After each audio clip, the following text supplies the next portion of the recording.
Viewers എല്ലാവർക്കും ദിജോസ് വേൾഡിൻ്റെ പുതിയൊരു വീഡിയോയിലേക്ക് സ്വാഗതം. ഓവുലേഷൻ്റെ ആദ്യ ദിവസം മുതൽ ഞാൻ ഈ പറയുന്ന 11 കാര്യങ്ങൾ നിങ്ങൾ കൃത്യമായിട്ട് ഫോളോ ചെയ്യുകയാണെങ്കിൽ എളുപ്പത്തിൽ പ്രഗ്നൻസി കിട്ടാൻ വേണ്ടിയിട്ട് ഈ 11 ടിപ്സും നിങ്ങളെ സഹായിക്കും കേട്ടോ. അപ്പോൾ അതെന്തൊക്കെയാണെന്ന് നമുക്ക് നോക്കാം. വീഡിയോ നമുക്ക് സ്റ്റാർട്ട് ചെയ്യാം. നമ്മുടെ ചാനൽ ഏറ്റവും കൂടുതൽ ഫോക്കസ് ചെയ്യുന്നത് സ്ത്രീകളുടെയും പുരുഷന്മാരുടെയും ഫെർട്ടിലിറ്റി ഇൻക്രീസ് ചെയ്യാൻ വേണ്ടിയിട്ടാണ്. ഞാനൊരു മെഡിക്കൽ പ്രൊഫഷണൽ അല്ലാത്തത് കൊണ്ട് തന്നെ നമുക്ക് വീട്ടിൽ നിന്ന് ചെയ്യാൻ പറ്റുന്ന ഹോം റെമഡീസ്, നമ്മൾ ഫുഡിൽ ചെയ്യുന്ന മാറ്റങ്ങൾ, നമ്മളുടെ ഡയറ്റ്, എക്സസൈസ് ഇതൊക്കെ ഉൾക്കൊള്ളിച്ചുകൊണ്ടുള്ളതാണ് നമ്മുടെ ഫെർട്ടിലിറ്റി ഇംപ്രൂവിംഗ് ആയിട്ടുള്ള ഓരോ ടിപ്സും കോൺസെൻട്രേറ്റ് ചെയ്യുന്നത്. ഇവിടെ ഞാൻ ഈ പറയുന്ന 11 കാര്യങ്ങളും നിങ്ങളുടെ അണ്ഡാശയത്തിനെയും അതുപോലെ നിങ്ങളുടെ ഗർഭാശയത്തിനെയും ഒരു കുഞ്ഞിനെ വഹിക്കുന്നതിനും അതിന് മുൻപ് ആ കുഞ്ഞ് ഉണ്ടാകാൻ വേണ്ടിയിട്ട് ഏറ്റവും ക്വാളിറ്റിയുള്ള ഒരു അണ്ടം പ്രൊഡ്യൂസ് ആകുന്നതിനും ആ കുഞ്ഞിനെ രണ്ടും സംയോജിച്ചിട്ട് നല്ലൊരു ഫെർട്ടിലൈസ്ഡ് ആയിട്ടുള്ള എംബ്രിയോ നമ്മുടെ ശരീരത്തിൽ രൂപം കൊള്ളുന്നതിനും വേണ്ടിയിട്ട് സഹായിക്കുന്ന നമ്മുടെ അണ്ഡാശയത്തിനെയും നമ്മുടെ ഗർഭാശയത്തിനെയും ഒരുപോലെ സ്റ്റിമുലേറ്റ് ചെയ്തിട്ട് പ്രഗ്നൻസി ആകാൻ വേണ്ടിയിട്ട് നിങ്ങളെ സഹായിക്കുന്ന ടിപ്സാണ്. അപ്പോൾ അത് 11 നിങ്ങൾ കൃത്യമായിട്ട് ഫോളോ ചെയ്യാൻ വേണ്ടിയിട്ട് നോക്കുക. 11 ഫോളോ ചെയ്യാനായിട്ട് നിങ്ങൾക്ക് പറ്റുന്നില്ലെങ്കിൽ അറ്റ്ലീസ്റ്റ് ഒരു 6 എണ്ണമെങ്കിലും നിങ്ങൾ കൃത്യമായിട്ട് ഫോളോ ചെയ്യാൻ വേണ്ടിയിട്ട് നോക്കുക കേട്ടോ. അപ്പോൾ അതെന്തൊക്കെയാണെന്ന് നമുക്ക് നോക്കാം. വീഡിയോ നമുക്ക് സ്റ്റാർട്ട് ചെയ്യാം കേട്ടോ. ഓവുലേഷൻ്റെ ആദ്യ ദിവസം മുതൽക്ക് തന്നെ കഴിവതും നിങ്ങൾക്ക് ലീൻ പ്രോട്ടീൻ ഫുഡ് ഐറ്റംസ് എടുക്കാൻ പറ്റുമെങ്കിൽ അത് എടുക്കാനായിട്ട് ശ്രദ്ധിക്കുക കേട്ടോ. സാച്ചുറേറ്റഡ് ഫാറ്റ് കുറവുള്ളതാണ് ഈ പ്രോട്ടീനാണ് ഈ ലീൻ പ്രോട്ടീൻ എന്ന് പറയുന്നത്. ഈ ഫുഡ് ഐറ്റംസ് അതായത് ഇപ്പോൾ ചിക്കൻ ആണെങ്കിലും ഫിഷ് ആണെങ്കിലും ഇതൊക്കെ ലീൻ പ്രോട്ടീൻ്റെ കാറ്റഗറിയിൽ പെടുന്നതാണ്. ഇത് നമ്മുടെ ബോഡിയുടെ ഒരു ബിൽഡിംഗ് ബ്ലോക്ക് എന്നാണ് നമുക്ക് പറയാനായിട്ട് സാധിക്കുന്നത് കേട്ടോ. ഈ പ്രോട്ടീൻ ഓവറോൾ റീപ്രൊഡക്റ്റീവ് ഹെൽത്ത് നന്നായിട്ട് നിൽക്കുന്നതിനും നമ്മുടെ യൂട്രസ് ഹെൽത്തി ആയിട്ട് നിൽക്കുന്നതിനും വേണ്ടിയിട്ട് സഹായിക്കുന്ന കാര്യങ്ങളാണ്. അതുകൊണ്ട് ലീൻ പ്രോട്ടീൻ ആയിട്ടുള്ള ഫുഡ് ഐറ്റംസ് നിങ്ങൾ എടുക്കുക. ഒരുപാട് പേര് ചോദിക്കുന്നുണ്ട്, ചേച്ചി ചിക്കൻ കഴിക്കാവോ, ഫിഷ് കഴിക്കാവോ എന്ന് ചോദിക്കുന്നവരുണ്ട്. നമ്മൾ ചിക്കൻ എടുക്കുന്നത് നല്ലതാണ്. ഒരു ദിവസം ഒരു നേരം ഇരുന്നിട്ട് നമ്മൾ ഒരു ചിക്കൻ ഫുള്ള് കഴിക്കില്ലല്ലോ, നമ്മൾ കഴിക്കുന്നതിനൊരു ലിമിറ്റില്ലേ. ആ രീതിക്ക് നിങ്ങൾക്ക് ചിക്കൻ ആഴ്ചയിൽ ഒരു ദിവസമൊക്കെ എടുക്കുന്നത് കൊണ്ടൊന്നും ഒരു പ്രശ്നവും ഇല്ല കേട്ടോ. അതുപോലെ തന്നെ ചിക്കൻ നിങ്ങൾ കൂടുതലായിട്ട് കഴിച്ചു കഴിഞ്ഞാൽ ഒന്ന് വർക്കൗട്ടൊക്കെ ചെയ്ത് നമ്മളൊന്ന് ഫിസിക്കലി ഫിറ്റ് ആയിട്ടിരിക്കാനായിട്ട് നോക്കുക. ഒരുപാട് ചിക്കൻ നമ്മൾ കഴിക്കുന്നുണ്ട് പക്ഷേ ഐഡിയലായിട്ടാണ് നമ്മൾ ഇരിക്കുന്നതെങ്കിൽ അത് നമ്മുടെ ശരീരത്തിന് നല്ലതല്ല. അത് നിങ്ങളൊന്ന് ശ്രദ്ധിച്ചാൽ മതി കേട്ടോ. അതുപോലെ തന്നെ വെജിറ്റബിൾ പ്രോട്ടീൻ ആണെങ്കിലും നിങ്ങൾ പ്ലാൻ ബേസ്ഡ് ആയിട്ടുള്ള പ്രോട്ടീൻ ഫുഡ് ഐറ്റംസ് ആണെങ്കിലും നിങ്ങൾ എടുക്കുന്നത് ഗർഭാശയത്തിനെ ഹെൽത്തി ആയിട്ട് വെക്കുന്നതിന് വേണ്ടിയിട്ട് സഹായിക്കുന്നു. ഹെൽത്തി ആയിട്ടുള്ള യൂട്രസ് ഉണ്ടെങ്കിൽ മാത്രമല്ലേ നമുക്ക് അവിടെ പ്രഗ്നൻസി ഉണ്ടാവുകയുള്ളൂ. അതിന് വേണ്ടിയിട്ട് നിങ്ങൾ ഈ ഒരു ആക്ടിവിറ്റി ഓവുലേഷൻ മുതൽക്ക് തന്നെ ചെയ്യാം കേട്ടോ. കാരണം ഓവുലേഷൻ കഴിഞ്ഞിട്ട് 6 to 12 ഡേയ്സിലാണ് നമ്മുടെ ഇംപ്ലാന്റേഷൻ നടക്കുന്നത്, നമ്മുടെ യൂട്രസ് പ്രിപ്പയർ ആവുന്നത്. അതുകൊണ്ട് നിങ്ങൾ കൃത്യമായിട്ട് ഇത് ഫോളോ ചെയ്യാം കേട്ടോ. രണ്ടാമത്തേത് അവോക്കാഡോ ആണ്. കുറച്ചൊന്ന് എക്സ്പെൻസീവ് ആയിട്ടുള്ള ഒരു ഫ്രൂട്ടാണ് അവോക്കാഡോ. പക്ഷേ ഇപ്പം എനിക്ക് തോന്നുന്നു ഓൾമോസ്റ്റ് എല്ലാവർക്കും തന്നെ ഇത് അഫോർഡ് ചെയ്യാനായിട്ട് പറ്റും. മോണോ അൺസാച്ചുറേറ്റഡ് ആയിട്ടുള്ള ഫാറ്റ് ആണ് ഇതിൽ അടങ്ങിയിട്ടുള്ളത്. ഇത് നമ്മുടെ ശരീരത്തിലെ ഹോർമോൺസിന്റെ പ്രവർത്തനമൊക്കെ നന്നായിട്ട് നടക്കുന്നതിനും നമ്മുടെ റീപ്രൊഡക്റ്റീവ് ഓർഗൻസ് ഒക്കെ നന്നായിട്ട് ഹെൽത്തി ആയിട്ട് നിലനിർത്തുന്നതിനും വേണ്ടിയിട്ട് സഹായിക്കുന്നതാണ് കേട്ടോ. അപ്പോൾ പറ്റുമെങ്കിൽ നിങ്ങൾ അവോക്കാഡോ എടുക്കാനായിട്ട് നോക്കുക. സാലഡ്സ് ആയിട്ടോ അല്ലെങ്കിൽ സ്മൂത്തീസ് ആയിട്ടോ ഏത് രീതിക്കാണോ നിങ്ങൾക്ക് അവോക്കാഡോ കഴിക്കാനായിട്ട് ഇഷ്ടം ആ രീതിക്ക് നിങ്ങൾ എടുക്കാനായിട്ട് പ്രത്യേകം നോക്കുക കേട്ടോ. ഓവുലേഷൻ കഴിഞ്ഞിട്ട് ഒരു ദിവസമൊക്കെ നിങ്ങൾ എടുക്കുന്നത് എന്തുകൊണ്ടും നല്ലതാണ്. അടുത്ത് നിങ്ങൾ ശ്രദ്ധിക്കേണ്ട കാര്യം നട്ട്സും സീഡ്സും കഴിക്കാനായിട്ട് നോക്കുക. ഏറ്റവും കൂടുതൽ എല്ലാവർക്കും സംശയമാണ് ഏതൊക്കെ നട്ട്സ് ആണ് ഏതൊക്കെ സീഡ്സ് ആണ് ഉപയോഗിക്കേണ്ടത് എന്നതിനെ പറ്റിട്ടോ. നിങ്ങൾക്ക് ബദാം കഴിക്കാവുന്നതാണ്, വാൾനട്ട്, കാഷ്യൂനട്ട്, അതുപോലെ ഇപ്പോൾ സീഡ്സ് ആണെങ്കിൽ ഫ്ലാക്സ് സീഡ്, ചിയ സീഡ് ഇതൊക്കെ നിങ്ങൾക്ക് കഴിക്കാവുന്നതാണ്. ഇതിലെല്ലാത്തിലും ഏറ്റവും കൂടുതലുള്ള ഒന്നാണ് omega-3 ഫാറ്റി ആസിഡ്. അതുപോലെ തന്നെ ഗുഡ് കൊളസ്ട്രോളും ഇതിൽ അടങ്ങിയിട്ടുണ്ട്. ഇംപ്ലാന്റേഷൻ നടക്കാൻ വേണ്ടിയിട്ട് ഇത് നിങ്ങളെ ഒരുപാട് സഹായിക്കും കേട്ടോ. അടുത്ത കാറ്റഗറിയിൽ പെടുന്നതാണ് കിൻവ എന്ന് പറയുന്നത്. കിൻവ നമുക്ക് ഓൾ ഗ്രെയിൻസിൽ പെടുന്ന ഒന്നാണ് കിൻവ എന്ന് പറയുന്നത്. ഓൾറെഡി കിൻവേനെ പറ്റിയിട്ടൊരു വീഡിയോ നമ്മുടെ ചാനലിൽ ചെയ്തിട്ടുണ്ട്. പ്രോട്ടീനും അയേണും ഒക്കെ ഇതിൽ ഒരുപാട് അടങ്ങിയിട്ടുണ്ട് കേട്ടോ. അതുപോലെ തന്നെ ബി വിറ്റമിനും നന്നായിട്ട് ഇതിൽ ഇൻക്ലൂഡഡ് ആണ്. അതുകൊണ്ട് നമ്മുടെ ഓവറോൾ ഫെർട്ടിലിറ്റി ഇൻക്രീസ് ചെയ്യാൻ വേണ്ടിയിട്ട് കിൻവ ഉപയോഗിക്കുന്നത് നിങ്ങളെ സഹായിക്കുന്നുണ്ട്. ഓൺലൈനായിട്ട് നിങ്ങൾക്ക് കിൻവ മേടിക്കാനായിട്ട് പറ്റും, അതല്ലെങ്കിൽ സൂപ്പർ മാർക്കറ്റുകളിൽ നിങ്ങൾക്കിത് അവൈലബിൾ ആണ് കേട്ടോ. ഒരു നേരം ചോറൊന്ന് സബ്സ്റ്റിറ്റ്യൂട്ട് ആക്കിയിട്ട് ഇത് നിങ്ങൾ ഉപയോഗിക്കുന്നത് ഒരു vegetable salads, vegetable fried rice ഒക്കെ പോലെ നിങ്ങളിത് ഉണ്ടാക്കി ഉപയോഗിക്കുന്നത് ഹെൽത്തി ആയിട്ടുള്ളൊരു മീലാക്കാൻ വേണ്ടിയിട്ട്, ആ ഒരു നേരം ഹെൽത്തി ആക്കാൻ വേണ്ടിയിട്ട് നിങ്ങളെ ഒരുപാട് സഹായിക്കും കേട്ടോ.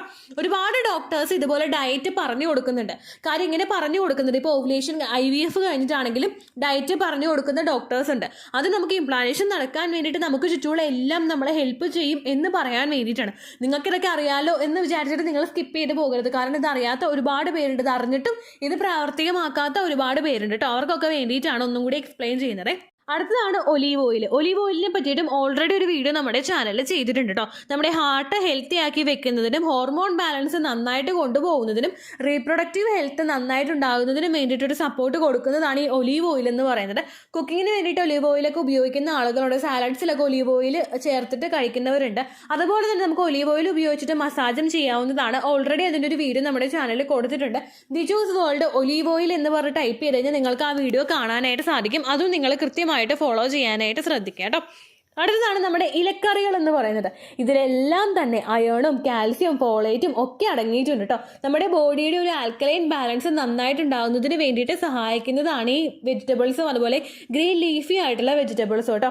ഇത് നമ്മുടെ യൂട്രസ് സ്ട്രെങ്ത് ആക്കി വെക്കുന്നതിനും അതിൻ്റെ പെർഫോമൻസ് വർദ്ധിപ്പിക്കുന്നതിനും എൻഡോമെട്രിയം ഒക്കെ കൃത്യമായിട്ട് ഗ്രോ ചെയ്യുന്നതിനും ഒക്കെ വേണ്ടിയിട്ട് ഇതും സഹായിക്കുന്നുണ്ട് കേട്ടോ. നമ്മുടെ യൂട്രസ് ഓരോ തവണയും നമുക്കിങ്ങനെ പീരിയഡ്സ് ഉണ്ടാകുന്ന സമയത്ത് ഷെഡ് ആവുന്നു, ഗ്രോ ആവുന്നു, എൻഡോമെട്രിയം അങ്ങനെ ഒരു പ്രോസസ്സ് നടന്നുകൊണ്ടേ ഇരിക്കുകയാണ്.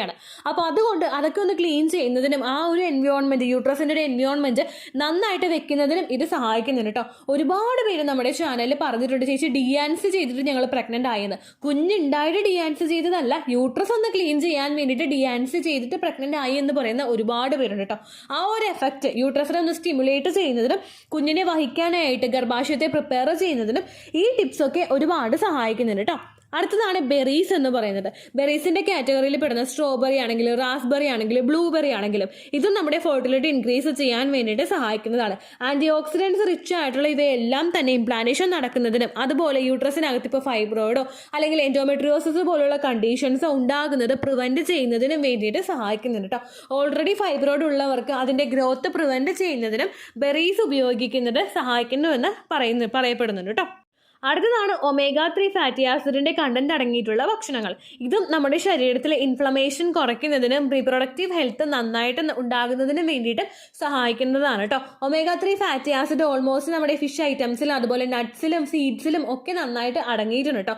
അപ്പോൾ നിങ്ങൾക്ക് എല്ലാം കൂടി ഇൻക്ലൂഡ് ചെയ്യാനായിട്ട് പറ്റുന്നില്ലെങ്കിലും നട്ട്സും സീഡ്സും ഒക്കെ ഡെയിലി തന്നെ എടുക്കാനായിട്ട് നിങ്ങൾ ശ്രദ്ധിക്കുക കേട്ടോ. നമ്മൾ കഴിക്കുന്ന മെഡിസിൻസിനോടൊപ്പം ഇതെല്ലാം കൂടി ശ്രദ്ധിച്ചു കഴിഞ്ഞാൽ മാത്രമേ നമുക്ക് പ്രഗ്നൻസി ഉണ്ടാവുള്ളൂ. ഒരുപാട് പേര് ചാനലിൽ വന്ന് പറയുന്നത്, ചേച്ചി 5 or 6 ഒക്കെ തവണ ഫെർട്ടിലിറ്റിയുടെ ഇഞ്ചക്ഷനും അതുപോലെ മെഡിസിനും ഒക്കെ കഴിക്കുന്നുണ്ട്, പക്ഷേ പ്രഗ്നന്റ് ആകുന്നില്ല ചേച്ചി എന്ന് പറയുന്നവരുണ്ട്. അങ്ങനെയുള്ളവരോട് നിങ്ങൾ എന്താണ് പ്രഗ്നന്റ് ആകാൻ നിങ്ങൾ ചെയ്യുന്നതെന്ന് ചോദിച്ചു കഴിഞ്ഞാൽ അവർക്കൊന്നും തിരിച്ചു പറയാനായിട്ട് മറുപടി ഉണ്ടാവില്ല. അങ്ങനെ ആവരുത്. നിങ്ങൾ ഒരു ഹോർമോൺ ഇഞ്ചക്ഷൻ നിങ്ങൾക്ക് എടുക്കുന്നുണ്ടെങ്കിൽ, ഒരു ഹോർമോൺ സപ്ലിമെന്റ്സ് നിങ്ങൾ കഴിക്കുന്നുണ്ടെങ്കിൽ അതിന്റെ ഒരു സൈഡ് എഫക്റ്റ് നിങ്ങൾക്ക് ശരീരത്തിലുണ്ടാകും. പക്ഷേ ആ സൈഡ് എഫക്റ്റ് ഓർത്ത് വിഷമിച്ചിരിക്കുകയല്ല നമ്മൾ വേണ്ടത്, മറിച്ച് ആ സൈഡ് എഫക്ട്സും പോസിറ്റീവ് ആക്കാനായിട്ട് നമ്മൾ ശ്രദ്ധിക്കണം. ആ സൈഡ് എഫക്റ്റ് പോസിറ്റീവ് ആവുന്നത് എപ്പോഴാണ്? നിങ്ങൾ പ്രഗ്നന്റ് ആകുന്ന സമയത്ത്.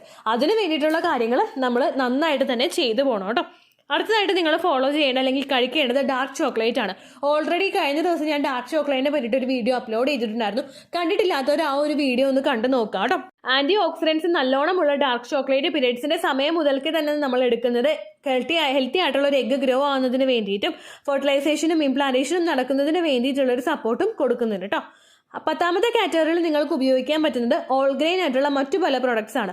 ഓൾ ഗ്രെയിൻ പർപ്പസിലുള്ള നമുക്ക് വീറ്റോ അല്ലെങ്കിൽ ബാർലി അതല്ലെങ്കിൽ ബ്രൗൺ റൈസ് ഇതൊക്കെ നമ്മൾ ഉപയോഗിക്കുന്നത് നല്ലതാണ്. ഇതിൽ ഫൈബറിന്റെ കണ്ടന്റും മറ്റ് ന്യൂട്രിയൻസിന്റെ കണ്ടന്റും നന്നായിട്ട് അടങ്ങിയിട്ടുള്ളത് കൊണ്ട് തന്നെ പ്രഗ്നൻസി കിട്ടാൻ വേണ്ടിയിട്ട് ഇത് സഹായിക്കും. ഒരു നേരം നിങ്ങൾ ചോറ് കഴിച്ചു കഴിഞ്ഞാൽ അടുത്തൊരു നേരത്തെ നിങ്ങൾ ഓൾ ഗ്രെയിൻ പ്രൊഡക്ട്സ് ഉപയോഗിക്കുന്നത് നല്ലതാണ് എന്നാണ് കേട്ടോ ഞാൻ സൂചിപ്പിച്ചത്. അതുപോലെ തന്നെ അടുത്തതായിട്ട് നിങ്ങൾ യൂസ് ചെയ്യേണ്ടത് വിറ്റമിൻ സിയുടെ കണ്ടന്റ് അടങ്ങിയിട്ടുള്ള ഭക്ഷണങ്ങളാണ്. ഈ പറഞ്ഞ ബെറീസിൽ ഇത് അടങ്ങിയിട്ടുണ്ട്, വിറ്റമിൻ സിയുടെ കണ്ടന്റ്. ഒപ്പം തന്നെ നിങ്ങൾക്കിപ്പോൾ ഓറഞ്ച് ആണെങ്കിലും ലെമൺ ആണെങ്കിലും മോസംബി ആണെങ്കിലും ഓരോ ദിവസം ഒരു തവണയെങ്കിലും നിങ്ങൾക്കിത് ഉപയോഗിക്കാവുന്നതാണ്. ഇതും നിങ്ങളുടെ യൂട്രസ് ഹെൽത്തി ആക്കി വെക്കുന്നു എന്ന് പഠനങ്ങൾ തെളിയിക്കുന്ന കാര്യമാണ്. അപ്പോൾ ഇതെല്ലാം നിങ്ങൾ കൃത്യമായിട്ട് ഫോളോ ചെയ്യാനായിട്ട് നോക്കുക കേട്ടോ. ഓൾമോസ്റ്റ് എല്ലാം ഞാൻ ഈ പറഞ്ഞ കണ്ടന്റ്സും അടങ്ങിയിട്ടുള്ളതാണ്. ഞാൻ നേരത്തെ പറഞ്ഞ നട്ട്സിലും സീഡ്സിലും അത് നിങ്ങൾ എടുക്കുക. അതുപോലെ തന്നെ ഓരോ ദിവസവും ഓരോ ഫ്രൂട്ട്സ് വീതം നിങ്ങൾ എടുക്കാനായിട്ട് നോക്കുക കേട്ടോ. ഇതൊക്കെ കൃത്യമായിട്ട് ചെയ്യാതെ മെഡിസിനെ മാത്രം ഫുള്ളായിട്ട് ട്രസ്റ്റ് ചെയ്തിട്ട് ഒരു ഡോക്ടറിൽ മാത്രം എല്ലാം കൊണ്ട് അങ്ങ് അർപ്പിച്ചിട്ട് നിങ്ങൾ ഇരിക്കരുത്. പ്രഗ്നന്റ് ആകാനായിട്ട് അത് ഒരുപാട് ബുദ്ധിമുട്ട് ഉണ്ടാക്കും കേട്ടോ. ഇത്രയേ ഉള്ളൂ വീഡിയോ. യൂസ്ഫുൾ ആയി കാണുമെന്ന് വിശ്വസിക്കുന്നു. യൂസ്ഫുൾ ആവുന്നുണ്ടെങ്കിൽ ലൈക്ക് ചെയ്യുക, ഫ്രണ്ട്സിനൊക്കെ ഷെയർ ചെയ്ത് കൊടുക്കുക കേട്ടോ. എന്തെങ്കിലും സംശയം ഉണ്ടെങ്കിൽ നിങ്ങൾ കമൻസിൽ ചോദിക്കുക. പണ്ടത്തെ വീഡിയോയ്ക്ക് കമൻസ് ഇടുന്നവർക്ക് റിപ്ലൈ ലഭിക്കുന്നില്ലെങ്കിൽ ലേറ്റസ്റ്റ് ആയിട്ട് ഞാൻ ഏത് വീഡിയോ ആണോ അപ്ലോഡ് ചെയ്യുന്നത് അതിന് താഴെ കമൻറ്റ് ഒന്ന് കോപ്പി പേസ്റ്റ് ചെയ്യാനായിട്ട് ശ്രദ്ധിക്കുക കേട്ടോ. അതുപോലെ ഓവുലേഷൻ ഡേറ്റ് കാൽക്കുലേറ്റ് ചെയ്ത് തരാനായിട്ട് റിക്വസ്റ്റ് ചെയ്യുന്ന ആളുകൾ എത്രയാണോ സൈക്കിൾ ലെങ്ത് അത് മെൻഷൻ ചെയ്യാനായിട്ട് ശ്രദ്ധിക്കുക. സൈക്കിൾ ലെങ്ത് എന്നതുകൊണ്ട് ഉദ്ദേശിച്ചത് ഓരോ മാസവും എത്ര ദിവസം കൂടുമ്പോഴാണോ ബ്ലീഡിങ് വരുന്നത് അതാണ് സൈക്കിൾ ലെങ്ത്. കഴിഞ്ഞ മാസം ഒരു 8-ാം തീയതിയാണ് ബ്ലീഡിങ് ആയതെങ്കിൽ ഈ മാസം 6-ാം തീയതിയാണ് ബ്ലീഡിങ് ആയതെങ്കിൽ കഴിഞ്ഞ മാസം 8-ാം തീയതി മുതൽ ഈ മാസം 6-ാം തീയതി വരെ എത്ര ദിവസമുണ്ടോ അത് കാലണ്ടറിൽ എണ്ണി തിട്ടപ്പെടുന്നതാണ് നിങ്ങളുടെ സൈക്കിൾ ലെങ്ത്. സൈക്കിൾ ലെങ്ത് നമ്മൾ കൃത്യമായിട്ട് കാൽക്കുലേറ്റ് ചെയ്യുകയാണെങ്കിൽ ഓവുലേഷൻ ഡേറ്റ് എളുപ്പത്തിൽ കണ്ടുപിടിക്കാൻ വേണ്ടിയിട്ട് ഒരുപാട് ആപ്ലിക്കേഷൻസും ഒരുപാട് ഓൺലൈൻ ആയിട്ടുള്ള വെബ്സൈറ്റുകളും ഇന്ന് നമുക്ക് അവൈലബിൾ ആണ്. പ്ലേ സ്റ്റോറിൽ പോയിട്ട് ഓൺലൈൻ ഓവുലേഷൻ ട്രാക്കർ എന്ന് ടൈപ്പ് ചെയ്ത് കഴിഞ്ഞാൽ നിങ്ങൾക്ക് അതുമായിട്ട് ബന്ധപ്പെട്ടിട്ടുള്ള ആപ്ലിക്കേഷൻസ് കിട്ടും. അത് പറ്റുന്നില്ല എങ്കിൽ ഗൂഗിളിൽ പോയിട്ട് ഓൺലൈൻ ഓവുലേഷൻ കാൽക്കുലേറ്റർ എന്ന് ടൈപ്പ് ചെയ്ത് കഴിഞ്ഞാൽ അതുമായിട്ട് ബന്ധപ്പെട്ടിട്ടുള്ള വെബ്സൈറ്റുകൾ നിങ്ങൾക്ക് കിട്ടും. അതിൽ നിങ്ങളുടെ ലാസ്റ്റ് മന്തിലെ മെൻസ്ട്രേഷൻ്റെ ഡേറ്റും ഒപ്പം ഞാൻ ഈ പറഞ്ഞ രീതിക്ക് നിങ്ങൾ കാൽക്കുലേറ്റ് ചെയ്യുന്ന സൈക്കിൾ ലെങ്ത്തും എൻ്റർ ചെയ്ത് കൊടുക്കുകയാണെങ്കിൽ നിങ്ങൾക്ക് കൃത്യമായിട്ട് ഓവുലേഷൻ ഡേറ്റ് കണ്ടുപിടിക്കാനായിട്ട് സാധിക്കും. ഫെർട്ടൈൽ ടൈം പീരീഡും നിങ്ങൾക്ക് കിട്ടും. അതായത് എത്ര ദിവസം മുതൽ കോൺടാക്ട് ചെയ്ത് തുടങ്ങിക്കഴിഞ്ഞാൽ നിങ്ങൾ പ്രഗ്നൻ്റ് ആകും എന്നുള്ളൊരു ഡേറ്റും നിങ്ങൾക്ക് പ്രോപ്പറായിട്ട് കിട്ടും കേട്ടോ. ഇത് കാൽക്കുലേറ്റ് ചെയ്യുന്ന സമയത്ത് സൈക്കിൾ ലെങ്ത് കാൽക്കുലേറ്റ് ചെയ്യുന്ന സമയത്ത് നിങ്ങളുടെ ആ ഒരു കലണ്ടറിൽ നോക്കി തന്നെ നിങ്ങൾ കാൽക്കുലേറ്റ് ചെയ്യുക. പല മാസങ്ങളിലും 30-31 ദിവസമുണ്ട്, അതുകൊണ്ടാണ് അങ്ങനെ പറഞ്ഞത്. ഒപ്പം നിങ്ങൾക്ക് ബ്ലീഡിങ് തുടങ്ങിയ ദിവസത്തിന് വേണം നിങ്ങൾ ഡേ 1 ആയിട്ട് എടുക്കാൻ വേണ്ടിയിട്ട്. സ്പോട്ടിങ് തുടങ്ങിയ ദിവസത്തിനെ, അതായത് ചെറുതായിട്ട് ഡിസ്ചാർജ് പോയി തുടങ്ങിയ ദിവസത്തിനെ നിങ്ങൾ കൺസിഡർ ചെയ്യേണ്ട ആവശ്യം ഇല്ല കേട്ടോ. അപ്പോൾ ഇത്രയേ ഉള്ളൂ വീഡിയോ. അടുത്തൊരു വീഡിയോ ആയിട്ട് നമുക്ക് വീണ്ടും കാണാം. ബൈ.